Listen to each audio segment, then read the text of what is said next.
I don't need it. I don't need it. I definitely don't need it. I don't need it. I don't need it. I don't need it. I don't need it. I need it! Hey, what's up guys? Welcome back to the channel. My name is Justin, and in today's video I kind of want to give you guys an update, let you guys know what's going on with the E36. It's already it's almost February. I did tell you guys that in January, second week, I'd be bringing it back, but here she is. She's still covered up. She's still at the house. Essentially what's going on is that I took the plans that we initially had of getting it rebuilt, and we're throwing that out the window. For the most part, we're gonna be doing an entire engine swap, and I'm pretty excited for that.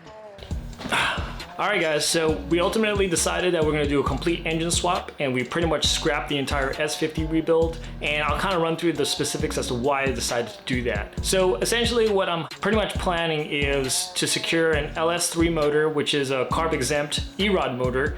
These motors are actually California compliant. They come with a carb EO sticker to allow me to get it smog like a regular vehicle. And these specific motors are built for 1995 and older cars. So essentially OBD1 cars to be swapped with current LS motors. It was definitely a process that I needed to kind of take in and sit on for a while, because not only is it a huge commitment to completely change the engine out of a vehicle, but it was also a big commitment financially. Yeah, I just kind of had enough of the S50 motor. It's a great motor, I love it. It won't be the last time that we'll be seeing it.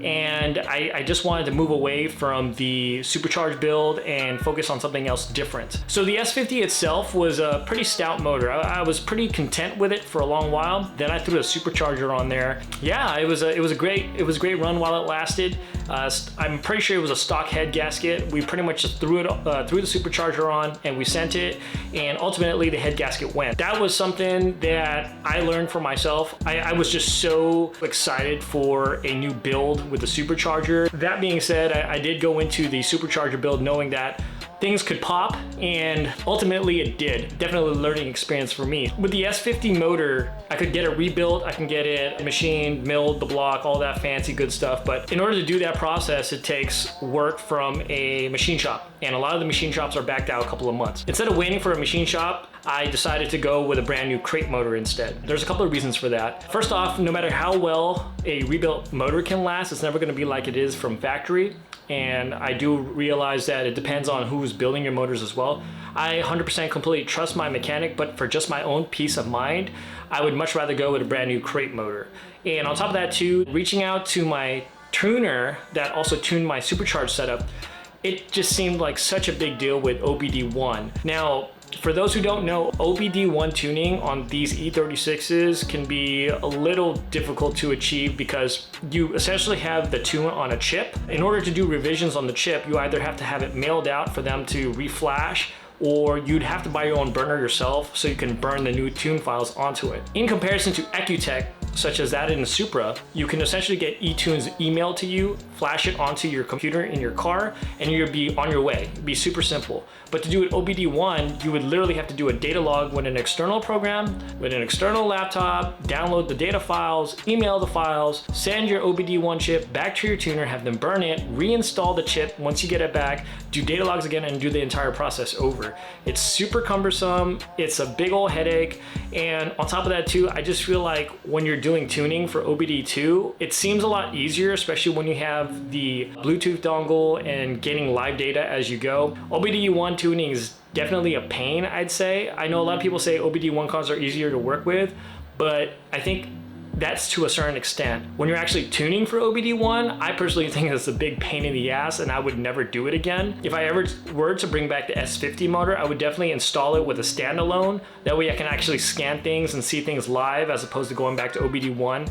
And it's just a big headache. That was something I just did not want to deal with. And I was okay with just completely leaving the S50 motor and going straight to an LS. Now, I know a lot of people are gonna disagree with me in doing the LS swap for multiple reasons. I know a lot of people do these swaps and they're quite common. The main reason I'm doing it is for not only the reliability, but for also the power. When I'm talking about power, I'm talking about reliable power in the sense that I can literally drop the motor in and then like not worry about it at all. I know that power is a rabbit hole that once you start getting into it, you really want more. I'm already kind of craving that with the Supra, but with the E36, I think that's really what I crave for, is just reliable power. When I had the supercharged E36, it did feel pretty strong. It was stout. It pretty much just upgraded the current power that I had, and it had a linear curve, which was wonderful. I loved it. But the problem was I was kind of chasing numbers. I didn't officially get it thrown on a dyno, but from the cars that I ran, I would say it's somewhere in the 300 wheel horsepower range, which is pretty decent.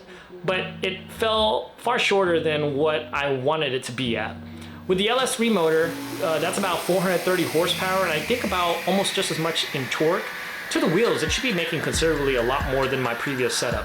On 245 tires in the rear, I think that's gonna be a load of fun, and I'm super excited for that. One other reason why I did the LS3 swap is because I've always been infatuated with V8 motors. Prior to me even getting the Supra, I was actually looking at getting like an E92 M3.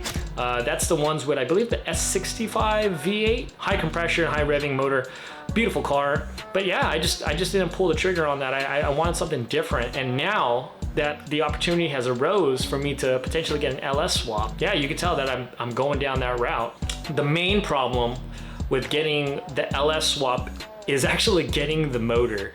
So because of the pandemic and all the issues that are having right now with having things shipped, back ordered, multiple delays, we're having many issues trying to secure parts. So far, as of today, which is January 31st, I've secured the accessory drive. I've secured the swap kit, which we're going with Siki. It looks like they make pretty good quality products. We've also got our transmission, which we're rolling with a Super Magnum T56. We've got to go manual. I'm not going anywhere else except for a T56 Magnum. We also got the transmission kit, and most importantly, what we have left is the LS3 E-Rod motor, which is very difficult because of all the constraints that we're having with parts and delays. I was initially supposed to get a motor from San Diego dealership, which was a Chevrolet dealership, who was one of the few dealerships in the US that still had a crate motor, which is the LS3 California compliant motor that I required. And it was either between them or another dealership out in Texas. So I reached out to these guys. He told me, okay, let me go ahead and whip up an invoice for you. Let me throw a quote together and let me get back to you. I reached out to this guy probably 2 or 3 days straight, just asking him, hey, any updates? What's going on? Where's my email? Then I finally reached out to him pretty much a week later, and he tells me, oh, I apologize, but our manager sold it the previous day. The previous day. I was so upset because I felt like it was a waste of time, but there is a silver lining to that, is that he actually wrote me up an invoice with the part numbers and the prices for each one of the parts that I need, which were essentially 3 large things. It was the crate motor, the T56 transmission, and the T56 transmission kit, which when combined is essentially the crate engine connect and cruise kit. I pretty much used that, and I used that as a bargaining chip to another dealership here locally to me, and they were able to price match the transmission and the transmission kit. They pretty much matched the previous dealership, but unfortunately they weren't able to match the crate motor. The crate motor was essentially $1,000 more than what they could have matched for me, but I was able to secure, well, not secure, but I was able to place an order on a back-ordered LS3 motor from Jegs. It was a really good price on there, and I got a coupon too, so it knocked off another $100. So in total, combining those 3 parts, I saved about $700. But the downside to that is that the dealerships and the other vendors, so that includes Summit Racing, Jegs, Carl Customs, Pace Performance, all those large American wholesale companies for these crate motors, they're pretty much back ordered, and Chevrolet and GM themselves don't even have a ship date or an estimated date of arrival for these items.